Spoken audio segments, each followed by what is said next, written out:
Welcome, everyone. Welcome to Humans on the Verge. Always excited to be here. And this is the podcast where I sit down and have a deep conversation with someone who intrigues me, has opened my heart or my mind, or I think has some really fucking important information for us humans right now. So, and she kind of fits all of those categories. My guest this month is known for her ability to shift people out of the thinking mind and into the right hemisphere of the brain, which, you know, we've been talking a lot about that lately. So kind of like it's the big theme here at Humans on the Verge. And in that right hemisphere is where, you know, people can access what my guest calls the knowing field, which I love all the names we come up for this space that we're in. You know, it's that intelligence that offers clarity and creativity and really deep guidance. She is a respected author and educator, having taught at UC Berkeley, the Esalen Institute, which is one of my favorite places on earth. And of course, also Pacifica Graduate Institute, which you guys know has got a big place in my heart and in my own training. Her books, which I've only really delved into one of them. And so I'm really excited because I'm like, oh, there's other things that she's written. This is the kind of research I do here, people. Clearly very, very concise and deep. But the book that I got introduced to her work is called Deep Knowing, Entering the Realm of Non-Ordinary Intelligence. It was winner of the National Indie Excellence Award, but she has these other books, Getting Messy, A Guide to Taking Risks and Opening the Imagination. Oh, it just sounds like a mud bath. I love that. And Sky's the Limit, which received an Independent Publisher Book Award.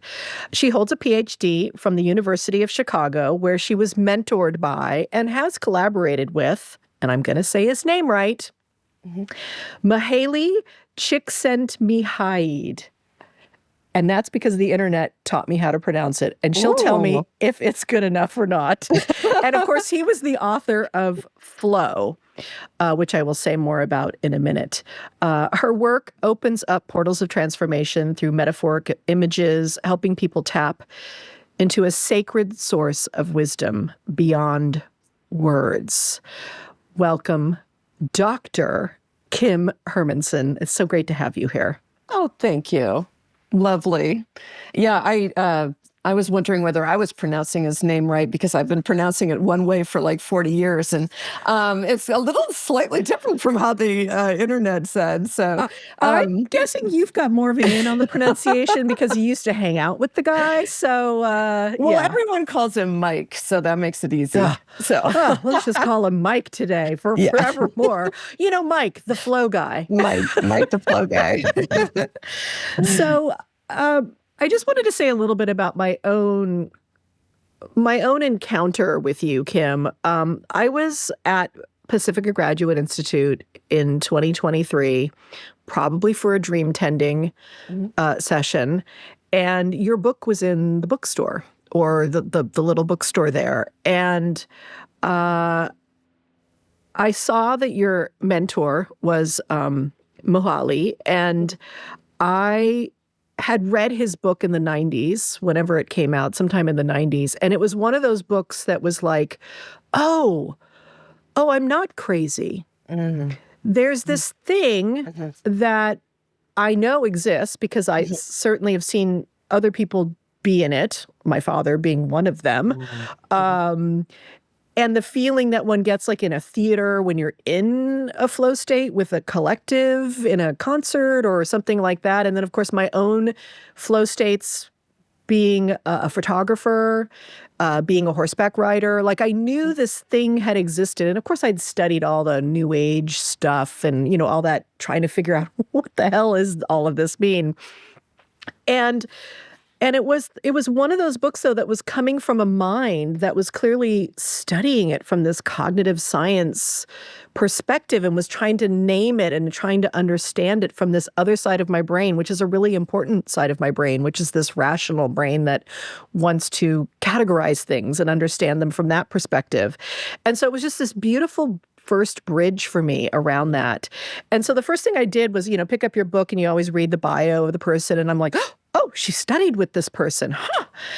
And I was in the middle of working with this dream tending stuff and was watching the very experience of both my rational and irrational self dancing with each other and pulling at each other constantly, because I went to Pacifica because of knowing that I wanted to study this invisible understanding of the psyche and Jungian stuff. And yet I've got this really strong, rational part of me that pulls me out and wants to, kind of wants to diminish it. And I think is probably just terrified of it, actually, to tell you the truth. That's probably true too.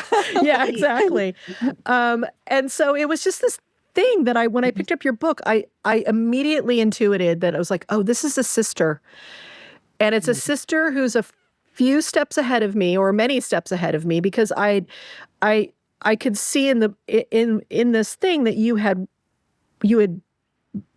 your own journey around this, and that you had written a book about it now. And obviously you've written a few books, but have written this book about your actual journey and this actual thing.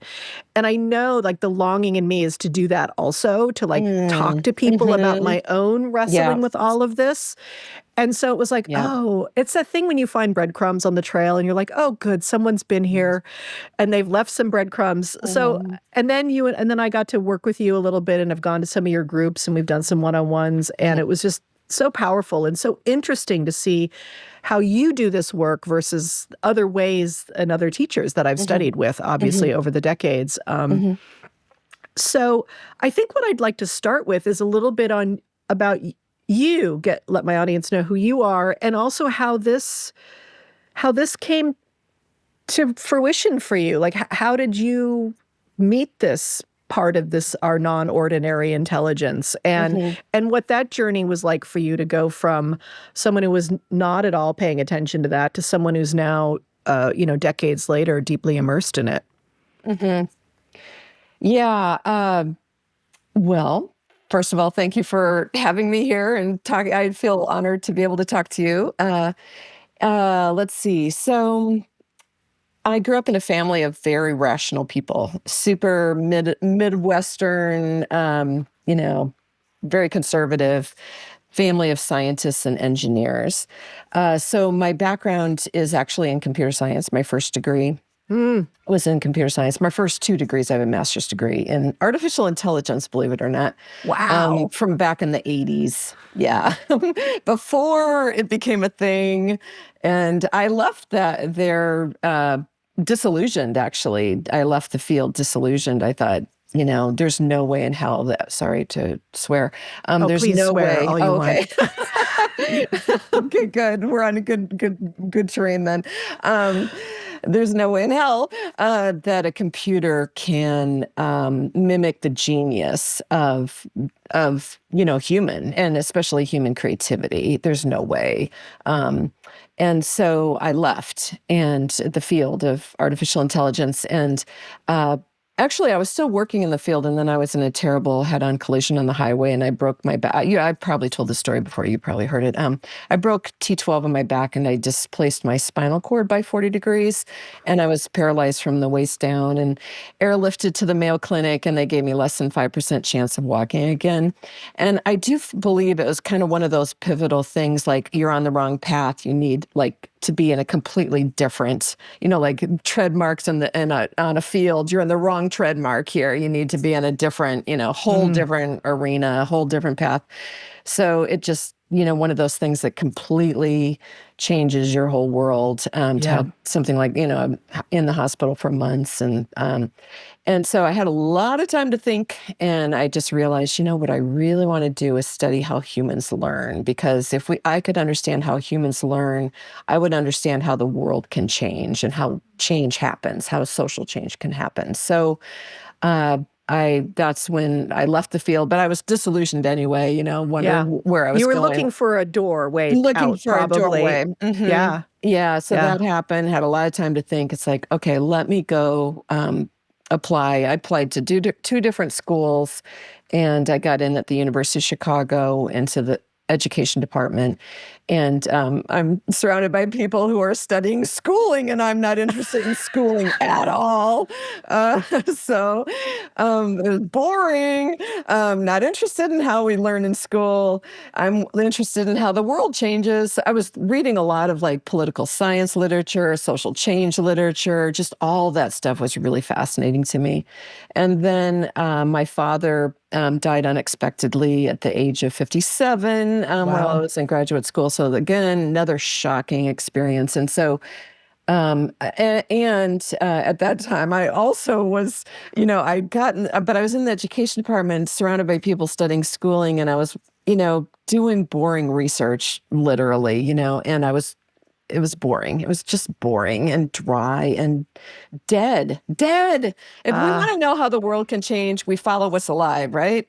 Yes. So it was dead. It was just felt dead. And so my father dies. I have a lot of time to think and process, and well, not a lot of time, but not the same amount of time as with the car accident, but it's a major pause, right? And so I'm like, I'm only going to do what feels joyful. I'm only going to do what feels alive. I'm only going to do what feels exciting. And so, I had the metaphor of dancing. Like I want to read stuff that makes me feel like dancing, and so I wrote up something about how just my idea of how adults learn in everyday life. I have no idea. I wish I should have saved those 2 pieces of paper I wrote, but I dropped them off at the office of Mike Csikszentmihalyi, and he was in the psychology department, so he shouldn't be interested in talking to me. I'm in the education department, like what, but he right.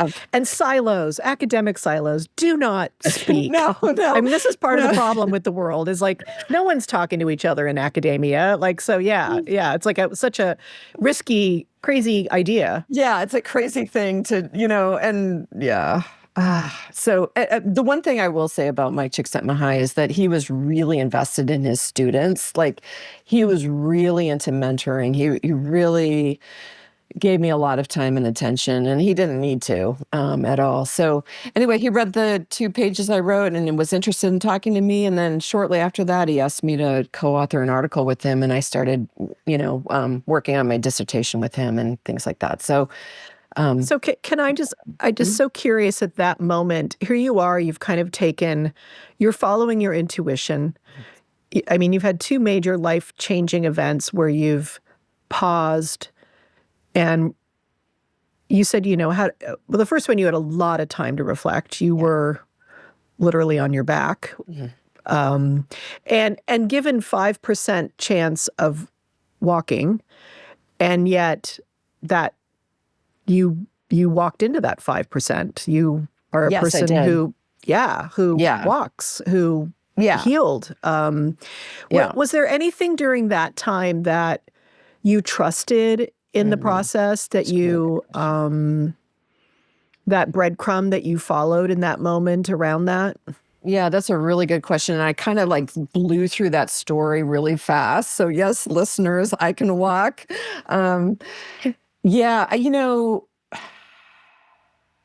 don't know if other people have had this in their life, but there's some sort of frickin', as long as I can swear here, frickin' higher power going on. Because those months before the accident, I was like some sort of maniac around physical fitness. Like I was really into roller skating. I worked with all guys because I worked in a computer science, department, so it was all men. And we went out after work and I'd play hard racquetball, and I was like keeping up with these guys, hard racquetball for 2 hours. And then I'd go swim, afterwards, like I was just a maniac around. So I was just in top physical condition at the time of that accident.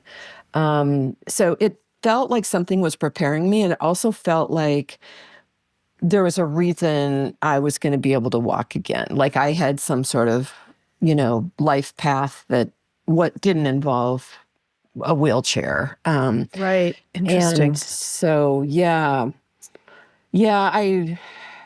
So this was a very faint, I mean, even maybe possibly non-recognized, but that faint sense of knowing, right? Like that very subtle sense of knowing of like, this fight, this is gonna be okay. Like I'm gonna walk. Like this is not my path is not to be in a wheelchair. And just and like you said, it's inexplicable when we get that information. And because, the way I like to hold it too is because it is outside of our ego consciousness. And people do use the phrase higher power all the time. Is it higher? I don't know. I just know it's beyond the power of our logical conscious mind. And yet it's that interesting, subtle knowing, which is what we're talking about here today, is the knowing. And some part of us trusting that. Yeah. Yeah, just trusting it. Yeah. There's when I work with people, it's like there's a resting into something that's involved. Like it's, like our mind pushes, right? Our mind drives ahead. Our thinking is all, but if we can just rest, and I don't mean rest like sleep. There's a resting, like a settling, like it's okay. Just settle in. Like, yeah. Yeah, there's there's so many words we use, presencing, resonance in that space, but it is a, there's like the parasympathetic nervous system is like present in that place. It's not in that fight, go, do, doing, quote unquote, masculine energy that they talk about, yang energy. It is a receiving, it is a resting, it is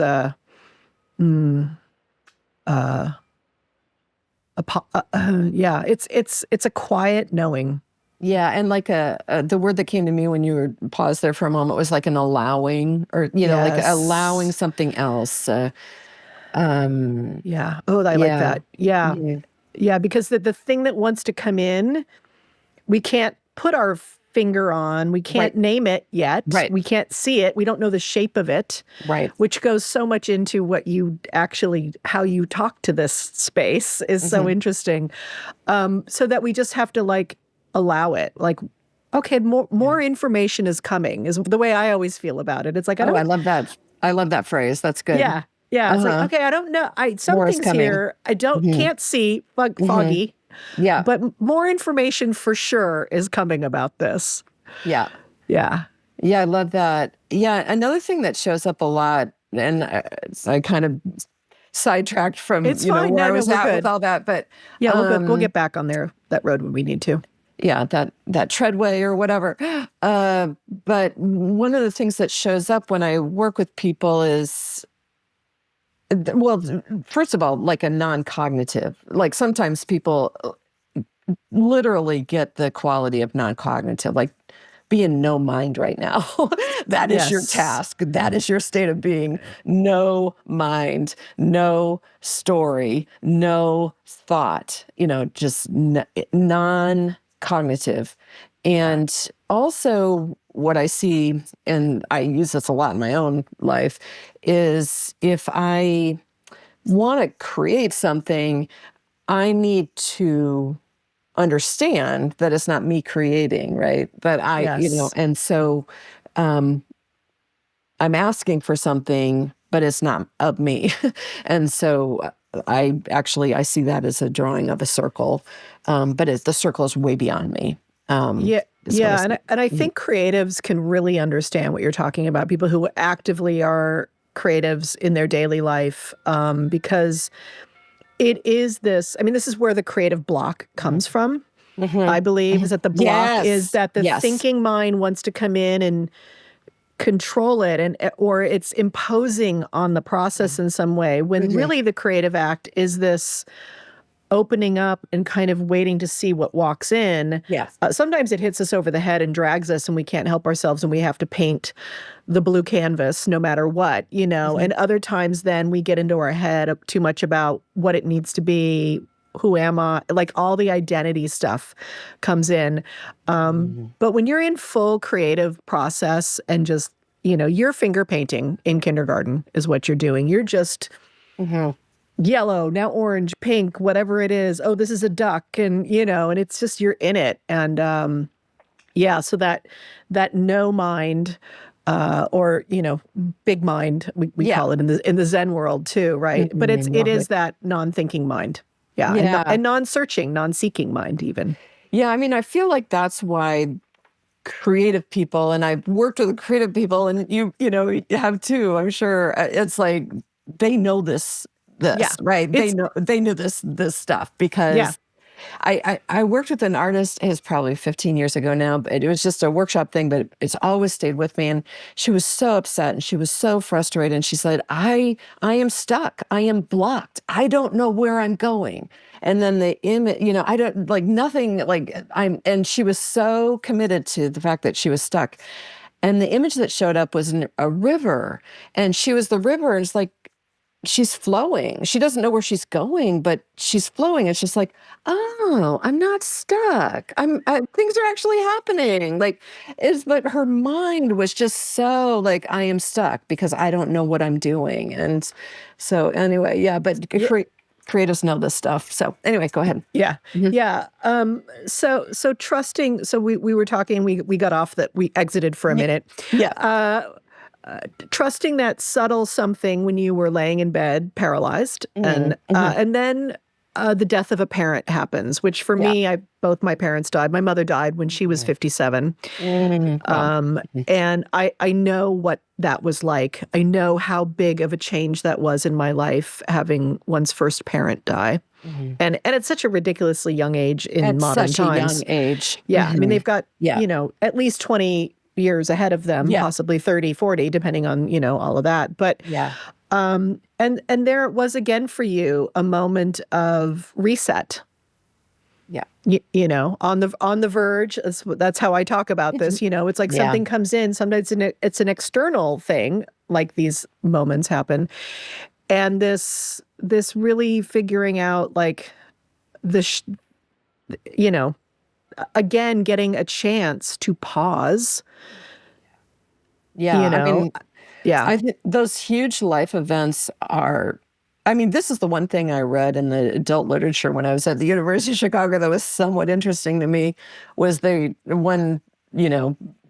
is 40 years old research or whatever, 50, 60-year-old research. But that the big life events in adults' life are major learning times, major times of shift and change and reorientation. And Yeah, it's a forced change of narrative, right? I think that's partly why it's such a potent time with these big changes. When people come to me to have a conversation about their life and where they're stuck, so many times it's because they've had a health scare, divorce, burnout, a death in the family, a major loss of some kind, and I'm always like rubbing my hands and excited. Because I see it as a threshold. Like it is like, oh, you're being initiated into the next phase of your life. Yeah. I'm sorry for the loss. And the part of me that's cheering on the soul is like, yay. I know. Yeah. There's been times when I've actually said, oh, cool. Or, people, it's like, no, I probably shouldn't have said that at that moment, but great. Exactly. Yeah. It's such a different way though of working with somebody rather than like, oh, let's process the trauma kind of thing. It's like, no, like what's life-giving here? Like where's the juice? So yeah. And so for you, that was that second pivot where you refined where you were going, and then you're co-working with Mike, and you're being nurtured by this mind and this big institution, and you're crossing silos, which I think is awesome. And how did you then step into, fully owning this work and letting it shape into kind of what you're doing these days? Yeah, fascinating. And I love that you just used the word pivot because I have never used that word before and I love it. Woo-hoo. I mean, I've never used it, thinking about my life. So, wow, pivot. I love pivots. Pivot. I think I'm in a bringing pivot all the right metaphors, now. bringing all the metaphors to our conversation today. I mean, it's like, wow.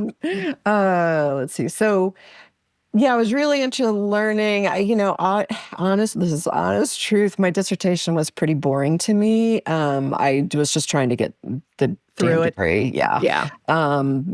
Mike was amazing, but the rest of the professors on my committee were just hard-nosed kind of, and I had to do something really boring to get through there. So I got through the Ph.D. at the University of Chicago. Boring stuff, never wanted to look at it again.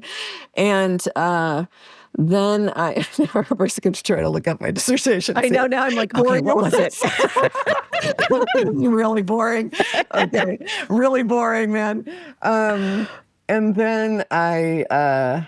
then I started training teachers at UC Berkeley. And so I was sort of in this mode of teaching and learning. Like that was my thing, like teaching and learning. And I did that for quite a long time. Well, I don't know, quite a long time, but a few years. And it felt like a long time. It felt like a long time. And then I had moved up to Montana to kind of do the hippie thing for a while. I tried. It's really, I was living in a teepee in rural northwestern Montana. Wow. And that was amazing. That's when my first book, I started working on, Sky's the Limit. It was a Montana artist up there. But anyway, I wanted to get back to the Bay Area. So I came back down to the Bay Area from Montana and started applying for schools. And I was interviewing at Meridian University. It's a school of depth psychology in Petaluma, California. And the president of the school, Aftab Omer, said, he gave me this weird look. And he said, rather than try to fit you into our program, what would you like to teach? And the word metaphor was spoken through me. I didn't know anything about metaphor as an academic subject. And the fact that the idea of it scared me because I always felt like I never understood what a metaphor was. Like I don't get And it's one of those things, it's like, how do you describe it without using metaphor? Like, exactly. Yeah, it just... because the word metaphor, I think, has a real intellectual, a feeling and quality to it. Like it's something that poets use or something that is really really intelligent people have to. Yeah, or like postmodern philosophers are like analyzing it or something and confusing us while we're trying to read them. Yeah, to me, like making me feel scared that I'm not smart enough or something. It's just like, so it's like, what am I? So I walked out of there not knowing what I was going to do because it was a class of PhD students, actually at Meridian. And he said, great, we'll call it the psychology of metaphor. So I started reading stuff, obviously. It's like, oh my God, what do I start reading? What do I do? And I started reading mythology first, and it just wasn't it. But what happened was all these amazing books just started landing in my field. And in fact, I tell this story, but there's a school, the San Francisco Theological Union Library in San Anselmo, California. They have it's a beautiful old library, and they have these really, really long oak tables. And I would sit down, and I swear to God, I'd sit and working on my laptop trying to figure this class out. And I look up and there's this book called Metaphor and Symbol in Human Experience by Martin Foss. And I swear that book wasn't there when I sat down. Wow. That book, and then there's this other fellow at Pacifica Romanishin. Yeah, that big guy. time. I feel like I don't say his name correctly, so Me too. My apologies on that.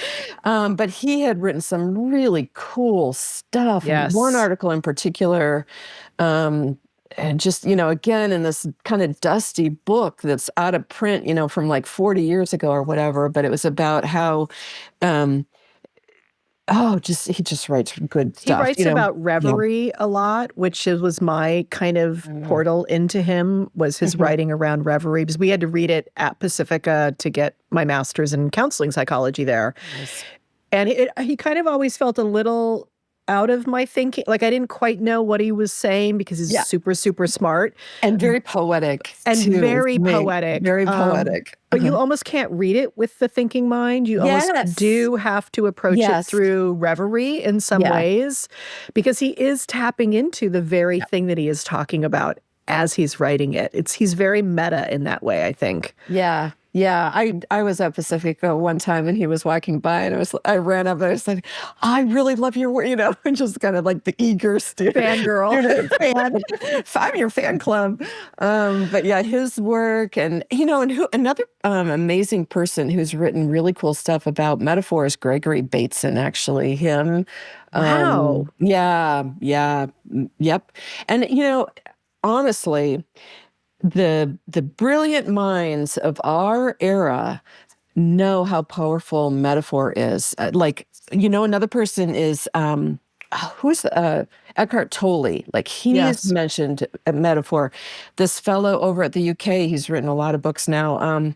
What's his name? Oh shoot, Bernard Kahlstrup. That guy. Do you know him? No, I don't know him. I'll have to look him up. But anyway, people know how powerful and potent and mystical and magical metaphor is.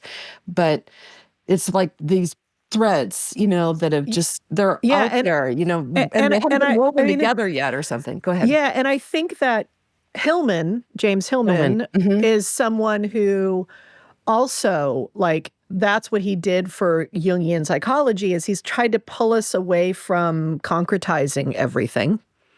Yeah. And trying to be in the living image. And when he talks about the living image, I really feel like it's the same kind of world. I love the term. Yeah, and I think this is what Carl Jung gave us ultimately. Like he was the foundational person who was image or figure or this encounter with what we're talking about, which for you is metaphor in this specific process you do. But it was his way of encountering that. And, I think when he started talking about the collective unconscious, I think that is, we're talking about Platonic ideals, archetypes. We're talking about these forms, right? I mean, this is kind of getting in the weeds a little bit, but I've been reading a lot of these Stoic guys and following this guy, John Vervaeke, who's a cognitive science, who's has a whole thing called Waking from the Meaning Crisis. And he's trying to, you would love it, Kim. But I do think we're all kind of touching around this thing. And metaphor is the word we use to describe this elusive form and how it communicates to this human intelligence so that we can have some relationship with it. Yes. Yeah, you said that really cool. I love the way you said that. Yeah, I mean, it's like, of course, like one way of being in the world, maybe most of our population, it's like we humans, our brains know everything, right? But another way of being in the world is like there's something other. There is something other, and if there is something other, and I do believe there is, how do we work with it? How do we engage with it? How do we talk to it? How, what is the language here? And the language for me in my work is feeling and metaphoric quality is like there's a metaphor and we can feel the qualities of the metaphor. And that's where we get the higher guidance and the engagement. And, I just recently, I think in the email to you, I used the term knowing field. In my book, Deep Knowing, I used the term intelligent field, but this is the field. It's like something other. It's the... Yes. Yeah. And I mean, there's like all these kind of phrases that people use. Like Jung called it the transcendent function. The third. It's the third thing. It's the thing. It's that Rumi poem, out beyond wrongdoing and right doing, I'll meet you in the field. Yes. Love that. That's what we're talking about, right? Yeah, so it is this non-dualistic space, and yet it is a reservoir, an infinite reservoir. It's not like a pool, but an infinite reservoir of some sort of organizing understanding and intelligence that we run into. And like I said, there's so many ways. I mean, Stephen Eisenstadt does it through dreams and dream tending. Marion Woodman does it through movement and dance for the image to come up that way, right? So I'd love to talk specifically about the way in which you encounter this, this metaphoric field, and if you want to talk a little bit about how did you stumble upon this? Did you what? Because there's been a development for you, right? We have an idea and then we lean into it. So curious about how the field itself helped you come to the field and to be able to dialogue with it. Yeah. So what happened? So, I get thrown into teaching a class that I have no idea what I'm teaching, which has happened more than once, by the way, in my life. Good for you. Like jumping in, girl. Somehow or another, I get thrown into situations. I mean, whatever. I've taught at Pacifica, and I don't have a degree in depth psychology. I don't even have a degree in psychology. You do. And yet you're in it, girl. You're clearly living it. Yeah, thank you. Yeah, living it rather than anyway. So I'm teaching this class called Psychology of Metaphor, and I'm just, again, that gravitational force in me. What is juicy? What is alive? What is speaking here? What is speaking here? And it's just. So in the class, the phrase that I was using, and I did bring up this phrase, I wasn't the one that coined it, and Carl Jung actually, as you just said, used the term third function, I believe is how. Yeah, transcendent function, the third. Yeah, transfunction. Yeah. But I used a phrase called third space, and I wrote about it in my book. Again, what you just said, that space of non-duality. So I was using that term in the class that I was teaching, and right when the class ended, I was still grading papers, and I had a powerful visionary experience, just like, life-changing kind of thing, like the world is not the same after this. And I could go into the details of it. I do write about it in my book. We'll let people read it, yeah. But I was shown the field and shown the beauty. What it was pulsing beauty, like pulsing. Like it was just like otherworldly beauty. And when the series of events happened, kind of like a shamanic journey, and I looked out a train window and I saw the pulsing, exquisite, otherworldly beauty again, and a voice said third space, and that's when I bolted out of the vision. After that, I knew that I was on the right track with this class, teaching this class. I mean, again, I wasn't the one that asked to teach a class on psychology of metaphor. Something else wanted me to teach it. Yes. But I knew that I knew the field then. Like I knew it, and so. In your bones. Yeah. Yeah. And so that was almost 20 years ago. That was in 2007. And, I've honestly, I've taken a bit more of a pivot this year, myself. I love that word pivot. I love that word pivot. I'm going to have to keep that, a pivot. I've taken more of a pivot this year, and I feel like I did spend 18 years, trying to teach about metaphor and, and how important it is. And to me, it's like the key to how we don't kill each other anymore. We listen to something higher, like the key to, and I'm not the only one saying that. Like, I am not the only one saying that. Others, Ian McGilchrist is the fellow I was thinking of. Just over in love the UK. Him to bits. Yeah, He's amazing, all about metaphor. So anyway, and the right hemisphere. But anyway, I've spent, 18 years, and I just like, you know what? I'm not going to try anymore. I'm not going to try anymore. And I don't mean that like in a let go way, but just like, something else has to be working now. I have put my effort into this, and well, and you have. go I mean, ahead. you know what you've written about and the teaching you've done. It's like you've said your piece around this. Yeah. Yeah. Yeah. I have another book or two coming out, and that's, but there is something else working, and we both know that, and the work I do with clients, and I'm not the pivot. Part of the pivot is that I'm not taking, I'm not kind of pushing to work with anybody anymore. Anything I like saw that in your thing. You're like, I have a course, I created it, here it is. Just go walk yourself through it. You'll all have the right space for it, but you're no longer escorting people into the field, helping them hold space with the shape or the thing that comes to them, and then how to be in relationship with it.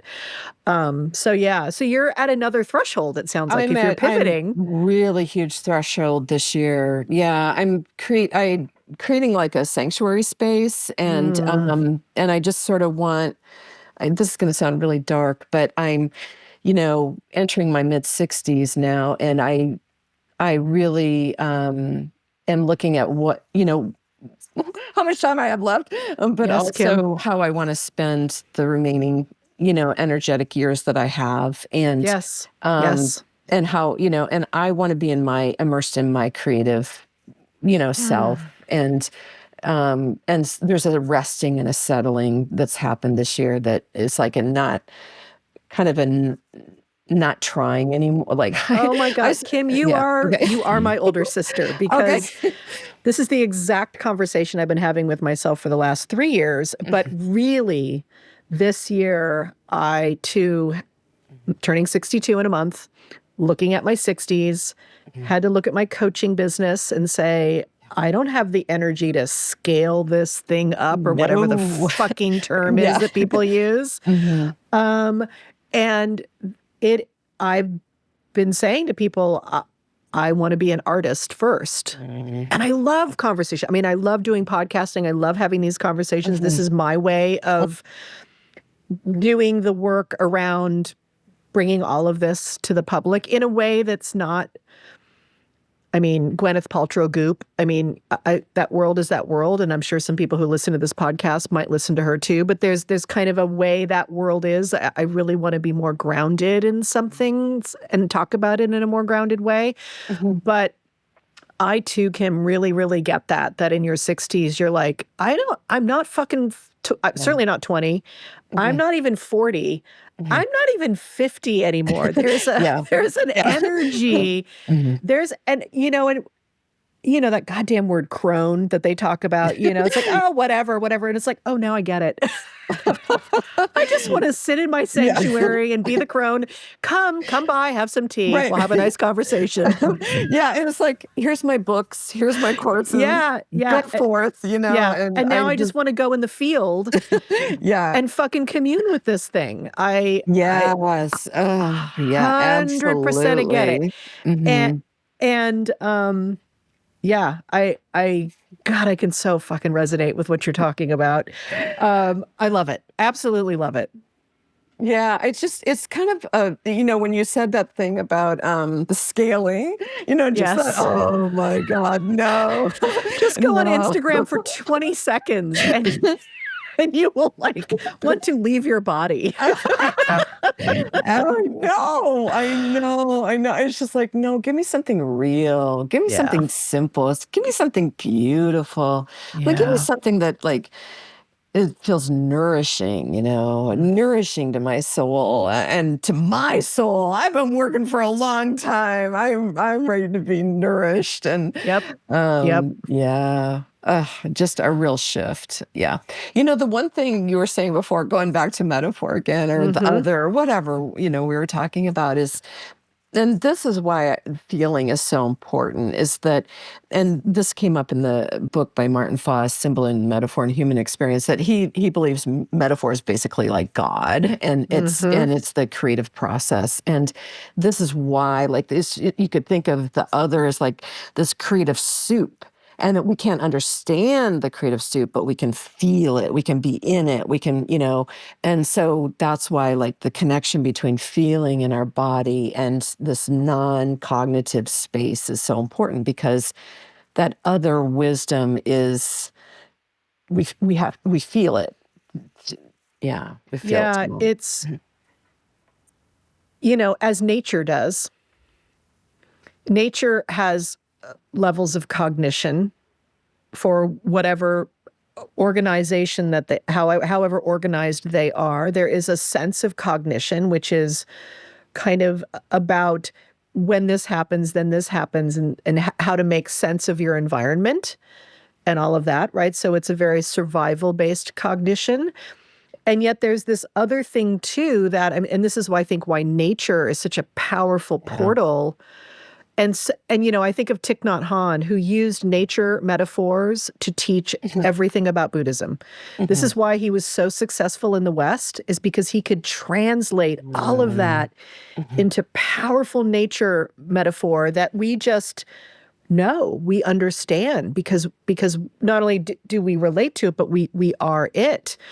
And what's so fascinating, because, I love watching the rational scientists reckon with this stuff. That's why I love Ian McGilchrist, because he's and all of the all the brain research on mindfulness and all that kind, like it was always like, yes, okay, let's materially look at what happens to the brain when it is. And that's why this guy, John Vervaeke, is so interesting to me, because he's a cognitive scientist who's very interested in figuring out how this physical thing converses with the sacred. Beautiful. He's trying to do the research, and he's very rational. He runs the fucking cognitive science department of University of Toronto. Like the guy's the big deal. But this is his work right now. And it's exciting, because I feel like for people like us who've been watching this for 20, 30, 40 years, everything from, it all just being mysticism and all of that, but it's okay, but it's from day one of humanity. Absolutely. This has been the human experience. Absolutely. And so now watching the cognitive computational mind, which is what Vervaeke talks about, he says, we enhance the computational mind through Newtonian physics and the Age of Enlightenment, but we've left out the experiential mind of knowing, the way of knowing, the experiential knowing, and the perspectival way of knowing. And what you're talking about, feeling and that non-dual space, which is a perspective. The scientists are starting to talk about this, and I love that.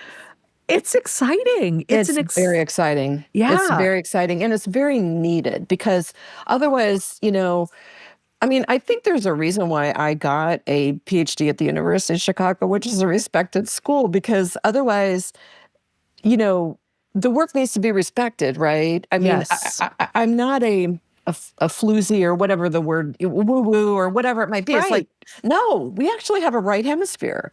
We actually have another part of our brain. We actually have a way of knowing that is not thinking. Well, literally, scientifically, people researching studies, And so, this is not woo-woo, let's like float around kind of stuff. Like, this is real. And, I love that. And I love that the scientists are getting into it, and that this work is becoming respected, and it's very necessary. Yeah. It is. And it's fun to watch and lean into. And it helps the part of me that needs some rational footing in it. I mean, I think that's why the Flow book was always fascinating to me, because it was like there was this guy who was cognitive psychologist. I went to UCLA. I decided, I'll go over to the psychology department. I was like, it's all cog-sci, and behavioral and all that kind of stuff. And I was like, I don't want to test mice. I'm sorry. I want to know what it feels like to have a creative burst or whatever it was, Yeah. But it's just so wonderful to to be alive right now while this is happening and getting to witness it because it does. I do feel like I'm a translator in some ways. Like that's my job, is to be the translator now. And one way I do that is by telling about my own personal journey. And I'm so in this right now. And so it's kind of a fun thing. And in some ways I feel like I'm like I said earlier, like coming out of the closet in some way, like about it, because I do have all these beautiful secular humanist atheist friends of mine. Most of them are comedians. And yet it's like, but they go on stage. They know what it's like to like shape shift energy in a room through a thought that comes out of their mind. They know what it's like to like a joke just lands and comes through them. And one of my mentors was Gary Shandling. And Gary was a student of Zen Buddhism and Thich Nhat Hanh. And he was very interested in learning how to access the being mind as a performer and as a writer of comedy. And what does that mean? And so he and I would have these deep conversations about this kind of stuff. So I think it's, and it's so right on time. I mean, humanity, Yeah. I mean, right on time, right? The one thing I want to say, and this is like the shift between the thinking and the interpreting and the meaning making, and a lot of the people that you mentioned, in fact, all the ones that I don't recognize, I'm going to go out and read their stuff now. So thank you for this juicy conversation. But one of the things that's really hard and I still have, clients, but it's just that I'm not taking anybody new. But one of the things that I have to keep repeating over and over again when images come through in session. It's like, we're not trying to get the meaning of the image. This is a shift of being. Yes. The image showed up to help us shift who we are, shift who we're being. And that is how the fucking world is going to change. It's like, it's not us understanding the world. It's us shifting, shifting into that place of being. And so the person you just mentioned, with the work. Yeah. Right on there. So and your work is different in that way, Kim. When I worked with you, I was, like I said, knee deep in dream tending, which Stephen, takes us through a process, and we talked about it when Stephen was on, where you kind of do the personal associations first, then you go down into the archetypal symbology of things, but then he drops you down into this space where it's the same space that you're talking about, where you just encounter the dream and you are not doing anything. You are witnessing and following. But dream is still very narrative based. There's still figures moving about, and there's some sort of construction of a narrative reality in some ways, unless you get a dream that's not, where you're having an encounter with some sort of symbol of the wholeness or something like that. And that's what was so interesting to me about doing the work with you, when you had us, first of all, you had us drop down very quickly. Like you did the drumming. Because it's right there. And then you're like, and it really is. I mean, I say it to my clients all the time when I do any kind of imaginal work, first thought, best thought. Because immediately we start voting on what shows up. Right. Oh. Yeah. I don't want that. A rabbit? The two times I did it with you, I got rabbit twice with something. And the second time I got it, I'm like, I've already gotten a rabbit. I don't want a rabbit, but let's just talk a few minutes here about what you do with the image, because I do find it to be such a unique experience. Because you look at it in ways that really do crack my brain open in a different way. Yeah. So the first thing, and it's interesting, I work, most of my clients are in the depth psychology field, many, many therapists, and I still hard to get people out of their thinking and out of their interpretation, And Yep. so somebody will get an image of a spoon and, they'll immediately start interpreting, am I supposed to have some soup today? Right, or I'm Whatever. feeding myself or Yeah. Yeah. And it's like, they no. go to the symbol and the metaphor. They go to The meaning making, the the story meaning making making. of it. Mhm. Yes. Yeah. And with my work, the images that show up are literally about the qualities. And so there's two things I repeat all the time. One, you're looking at this image like you're from outer space, another planet, and you have no idea what a spoon is. And so all you do is see something small and hard, because it's metal. It might have a nice soft rounded edge on it. That's what you see. You don't know what it is. And this is actually how artists, I've never been a gifted artist myself, but how they would draw a chair. They're not thinking what a chair is, that a chair has four legs. They're seeing a shape. It's that drawing from the right side of the brain book. Like you're not trying to draw a chair. You are just following the line of the thing. Yes. Yeah. You're completely in a different space. Yes. Like completely in a different space. And so with my work, you're just in that artist space of, I don't know what this is. Let me notice qualities. And so a spoon is small. A spoon has hard edges. It has very clear. And so a lot of times when I work with people, an image will show up that has form to it. Well, that's your form. Are you somebody that's needing really clear edges right now, clear boundaries? And if you need that shift, you're going to get something with really clear, defined edges. If you need, if softness would be helpful to you, you might get a rabbit or something nice and soft and fuzzy. And so, like it's a shift of being, those qualities. And I keep it to 3 qualities, because again, if we go more than that, we're into their head trying to push. We got a whole story going on then. Got a story happening. So keep it super simple. What are 3 qualities you're noticing? You're shifting into those 3 qualities. The image is helping you shift into that place. So it really is because when we go into the story of it, I can feel the intellectual pull into how do I use this form? What does it mean? All that kind of stuff. But when you're saying you are the image, you are becoming, you are being it, and letting yourself try on those qualities. It's very different. I don't think I've even gotten that before from you, Kim. I think like just now I'm like really feeling into that, that letting yourself, is it letting your eyes see through it or just feeling what it feels like to be it? Just being it. The right hemisphere is all about who we're being in the world. Yes. And not understanding who we are in some sort of, like the left hemisphere does. The right hemisphere is very non-cognitive, and it's about who we're being.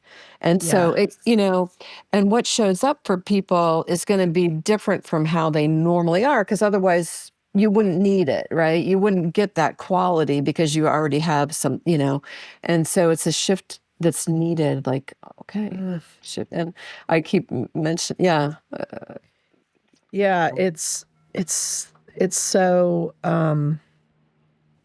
so foreign.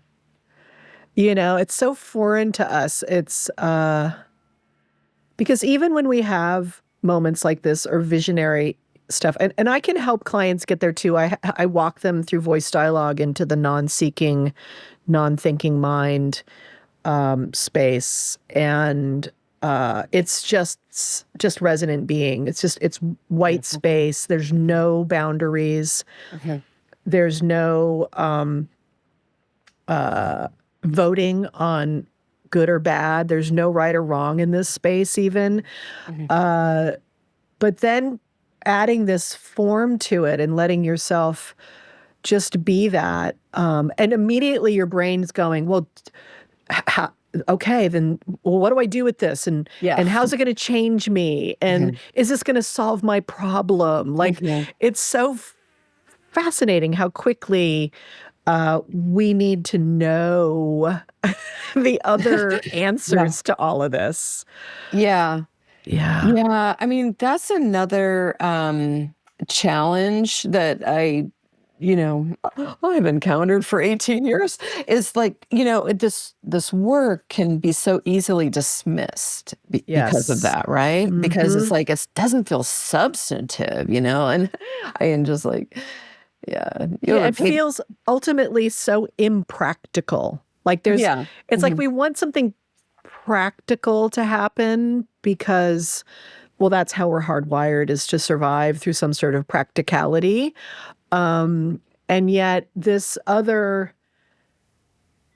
thing, so when you have an image and you work through it, or you're with it or whatever, how do you carry it forward, or you just have it in the moment and let yourself know, oh, I'm Spoon now. I'm qualities of Spoon, or came to me. Clearly I for some reason I need that. I'm made out of something solid. Have defined boundaries. I'm small. Maybe those are the three things. Do you just let it go then and just get on with your day, or? Well, I keep it with me. Got it. And the literal image, and it's common to work. And again, this is the part that's not super satisfying to the thinking mind. Is like a lot of times these images are our guiding images for years. Like I was a horizon line for years. For years, I was a horizon line, and now I'm a pole. And oh, interesting. Yeah, it's just strong and very centered. Things that are thin are very centered, and really needing to be like in my own space. Like I can't. Like I can only be right here, if that makes sense. Like that centeredness, like I can only be right here. Yeah, because the nature of a pole is to just be this kind of where it is. Like I am planted. A pole is planted in some ways. Yeah. Yeah. Yeah. And it can sound really unsatisfying, but when we make that shift, like the world is operating differently, if that makes sense. Like how things are moving are different because we're different, and our interactions with people are different. And I mean, like, this is a silly example, but I'm building this kind of partial fence in my backyard, and I've never built a fence before, and it's hard to get people. I'm in Mount Shasta, so it's hard to get kind of contractors to come and build a fence. So I'm working with this guy. He's a really great guy. He's from Morocco, though, and I'm having language barrier issues, and neither one of us have, it was like blind leading the blind. So he built something, 2 panels of it, and then I realized, oh shit, I need to be, it can't be into the dirt, because the dirt is gonna, not the dirt's the wood's gonna corrode, and so I have to change gears with him. And so, but I stuck to my like centered, like just stay centered, and not trying to please, not trying to make it okay. It's like, this is the vision, this is the way it has to be. Stay centered. It's fine. He's doing it my way, Yeah. So I don't know if I gave that story well, but it's like, how we are, people are different, and how the world, and operates differently. And what I'm hearing in that is, with the image changing even, that thing about, well, what's needed now in my life? And we just talked about being in this kind of others mindset in our life right now about, I need to realize I'm in my 60s and I do it this way now. And that, that quality, it is quality. It is such a quality thing. It is about how to be in the world, the quality of being. And I mean, for me, I've been helping people for years move through transition and things like that. And that really is what major transitions is in people's life, is the quality of how you walk through the world is going to change. There's going to be a different priority to how you organize things. And so this work of the image and the metaphor of the image and it coming in and letting it be a being thing is, I mean, for me, it's all the doing only comes. That's what I loved about Ian McGilchrist's Master and the Emissary. I love that book. Is understanding just the metaphor of the master and the emissary. Yeah. Is that the left brain thinks it's in charge, thinks it's the one that's, running everything. And when actually it's here to serve the right brain, where all of the real connecting and understanding and beyond global, but thinking happens. And I just was at Ghost Ranch, and we went to Georgia O'Keeffe's house and studio. Nice. And there was such a beautiful metaphor in her life, which was like the last 20 years of her life, she had this assistant, Juan Hamilton. And Georgia was getting up there. She was in her 60s, 70s, and 80s. And but she always had these, she's an artist. So she's sourcing from this place, this being place. And then her life needs to serve that. And so everything in her life served that. Beautiful. Including her assistants. And so I saw this masculine figure, the left brain, come in, and he would solve the problems of her interaction with the outer world so she could just be inside her sanctuary of relationship with image and color. And when she lost her vision, then she did sculpting and all of that. And I really saw that so clearly, like, oh, that's what I'm stepping into now. I'm learning that the masculine is no longer driving my bus. The feminine, the being part, the sourcing part is driving.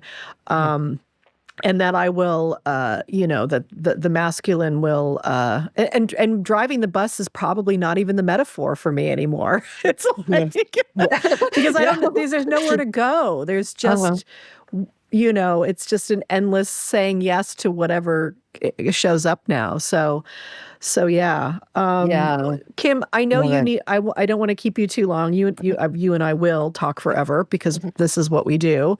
But I also wanted to just finish up our little moment here with, we talked about it a little bit. Like, this is what the world needs.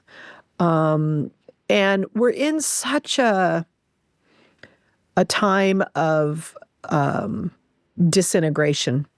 Yes. Things are falling apart. How are you holding this time of things, systems, infrastructures, ways of that we've been doing things for a long time, being destroyed or tested, the metal of it, or whatever. How are you holding holding all of this through your filter of how you look at things and through your pole filter, your pole being. Talk about a humble image. I'm a pole right now. Exactly. And it's not even a very particularly high pole either. So not reaching for the stars here at all. I love it. And actually, I think that probably is the answer, honestly, to your question, because I don't want to be a doomsdayer, but I don't have hope for the surface level of our world anymore. We're moving into authoritarianism. As far as I'm concerned, I'm going back to my space. That's what I'm doing. I'm going back to my space. I'm not, when you were talking before, just before you asked this last question, and what was coming to me is like, I can't try anymore. And honestly, I don't even think I can care on some level anymore. Like, I'm going back to my space. I'm going back to settling into myself right now. I don't know. Did that answer any anything. Yeah, it did. And I think it is a lot of what people are feeling. And I mean, the way we're all turning away from the news media and no longer following the story.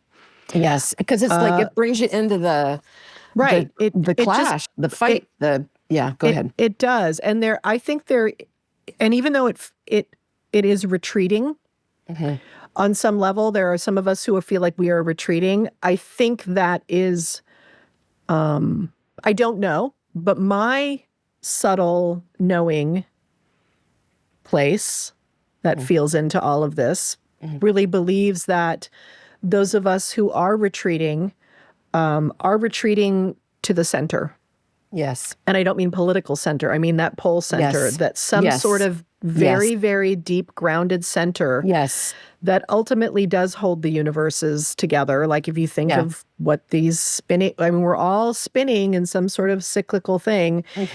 And I do not know. I've been through a lot of despair myself recently, and fallen into what people claim is my dad's cynicism. My dad just saw the world as it was and saw human greed. He saw ego greed as the thing that is really going to do us in. Yeah. And I think it will do us in, but I think it'll do itself in some ways. I think it'll be exactly what the world needs. I don't know what the world will look like in 20 years with all of this. And no one can know, because I also know that the way when we're in this space that you're talking about, this knowing field, this third space, the transcendent function, as we are when we're in the creative process, we can feel absolutely stuck. And the very next minute, everything drops into place and to an alignment because we're not in charge. Yeah. And I almost feel like you're right. You have done your work, Kim. You've got the books. You've teaching us how to, you've put your say in it and saying, here's a hint, and the scientists are getting it, and all the structures are falling apart. And I really do believe that something will come of this. Something always does. And unfortunately, it always pisses me off when my dad's right. But, he says the planet will be fine. I mean, it will find a way to recover itself. Yeah. And thankfully, and what I really hope, though, that lasts, no matter how devastating all of this is that some sort of conscious relationship with creativity and human genius survives. Absolutely. That's the only thing I want to survive. And that will survive. Yeah. That will survive. That will absolutely survive. Yeah. I did. It's like it's this weird bifurcation, or whatever, if that's the right word, between like, oh my God, terrible things, and greed. Your dad was exactly right. Greed is taking over the world. But then this genius and this brilliance and this creativity underneath the surface, that's not going to go away. Yeah. That is not going to go away. And the clients that I've worked with, clients for like 15 years that are working on major works of art they're bringing forth something new. Mm-hmm. They are tapped in. And so there's people out there that are doing that deep work, that are bringing forth new things, and it's coming from that genius, that creativity, and that's not going to go away. And that is going to change everything. And I think that is our job right now, is whatever genius you are tapped into in your own life, now is the time to turn away from the theater, because I really see it all as theater. Take care of those that you care about as much as you are capable. But if you are tapped into this thread of this space, which we people like you and I are hoping everyone gets tapped into it, this is where we will find our way forward. And whatever is coming through you as an individual is here for the collective. Yes. Yeah. Yeah. It's like, the words that were coming to mind, when you were talking were, that place of like pause, that place of quiet, that place of listening, and that place of other knowing, knowing in a different way. Like that's what's going to bring us forward. And and bring each of us we're all called to contribute, and it's not going to come from, again, it's taken me 20 years to realize, you know what, you don't have to push anymore. You know what, you don't have to try anymore. It's not all on you anymore. It's like, I think all that was coming from like an ego place. It's like, no, sit back, and rest into myself, be that centered pole, and I'll do my work. I'll contribute in that way. So, but yeah, I just like that pushing place, not going to help us. Yeah. Not going to help us. And the last word on that is, Joseph Campbell talked about what myth are we living by? And the hero myth is dying. I mean, that's what we're talking about here. It's that inner hero that wants to be the one who is the savior and the warrior on the front line. And there may be people living into that hero life in their myth in their life right now. But I do feel that the hero myth is what got us into all of this trouble. It's important. It builds civilization and it builds the world we live in and science and blah, blah, blah, all that kind of stuff. Yay.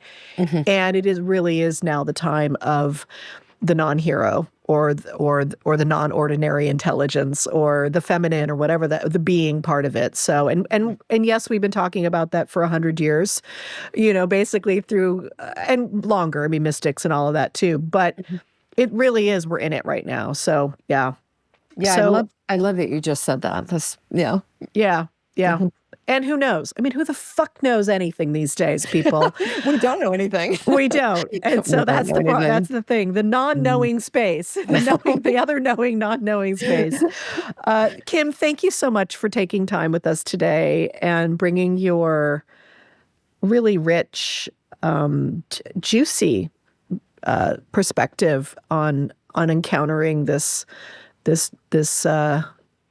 non-ordinary intelligence, which I just love that phrase, and I look forward to see what naturally bubbles out of you, moving into your sanctuary and doing your work from that place, like whatever that is, whatever comes out of you and through you, it'll be.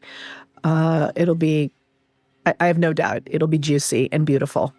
Oh, thank you. Likewise. This has been such a pleasure. And I feel immersed, as we close out this conversation, I feel really immersed in a rich space. So I hope your listeners get that too. I do too. I do too. That's what I want to open the door and welcome people into the space. It feels juicy and fun and alive. Follow aliveness. Follow aliveness. Yeah, that beautiful, which in your book you talk about that Sweet Darkness, David Whyte poem, Sweet Darkness. Everyone go read it. That's your homework. Yay. All right. Thank you, Kim. Oh, and Kim you do have a course out right now. I'll put it all in the show notes, by the way. How you can find Kim, even though she's not taking on new clients, but she does have a course out in the world and she's got more books, and read her book, Deep Knowing, if you want to know more about this juicy stuff, and come hang out with me in my tribe space, because I talk about all this stuff, and we've got ways of getting you into your being and your feeling and your body and your non-thinking mind. So I would love to have any of you who are listening to this come join me in the Humans on the Verge space in our soul tribe that we are building up just for you lovely podcast listeners. So thank you, Kim. Have a great day, and tell your dog thank you also. I will. We're going to the lake right now.